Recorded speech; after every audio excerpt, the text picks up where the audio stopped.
Let's look at water under the microscope. Yummy!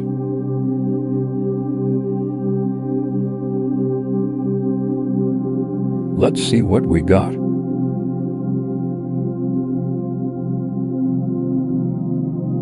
Drip, drip. Add the cover slip.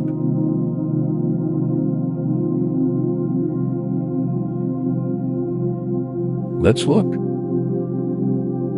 This is a Volvox. Sped up 1000%. Volvox is a type of green algae that lives in colonies. The large green circles inside are daughter colonies.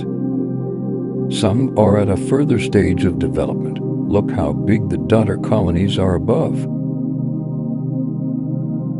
The tiny dots on the outside are the individual cells. They can move their flagella in unison to move in specific directions.